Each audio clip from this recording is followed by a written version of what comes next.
இந்த வீடியோவ நான் பார்க்குறப்போ, ஒரு நிமிஷம் நானே மெய் சிலிர்ந்து போனேன். அதாவது இப்படியும் பறவைகள்ல இது மாரி நடக்குமா? அப்புட்ன்னு நானே ஒரு நிமிஷம் கண் கலங்கி நின்ன ஒரு பதிவு தான் இது. அதாவது இந்த பறவையோட பெயர் அதாவது பூ நாரை அப்புட்ன்னு சொல்லுவோம். தமிழ்ல செங்கல் நாரை அப்புட்ன்னு சொல்லுவோம்.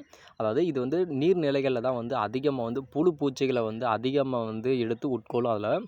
அதில ஒரு ஒரு துணைக்கு காயம் ஏற்பட்டுருச்சு. அதாவது அந்த முள்ளுல கிழிச்சு ஏதோ ஒரு மிகப்பெரிய ஒரு காயங்கள் ஏற்பட்டுருச்சு. ஆனாலும் அத உதவி கேட்டு ஒருத்தர் அத எடுத்துட்டு போயிட்டு, அந்த முள்ளெல்லாம் எல்லாத்தையுமே எடுத்துட்டாரு. ஆனாலும் அது அதோட துணைய விட்டுட்டு போகாம, கடைசி வரைக்கும் அதுக்கு என்ன ஆகுதோ அப்புட்ன்ட்டு அந்த ஒரு ஏக்கத்தோடயே அங்க நின்னு, அதுக்கு என்னென்ன பண்றாங்க அப்படிங்கிறத அந்த நிமிஷமே நின்னு பார்த்துட்டு, அதுக்கு வேண்டியது எல்லா பணிவிடையுமே அதுக்கு செய்து அதிலும் இரைய எடுத்துட்டு அந்த துணைக்கு குடுக்கறது. ஆனா உண்மையிலுமே சொல்றேன். ஆனா விலங்குகள பொறுத்தவரைக்கும் என்னைக்குமே ஒரு துணைய தேர்ந்தெடுத்துருச்சு அப்புட்ன்னா, அந்த துணை கூட தான் கடைசி வரைக்கும் பயணிக்குமே தவிர, வேற எந்த துணையுமே அது சேராது.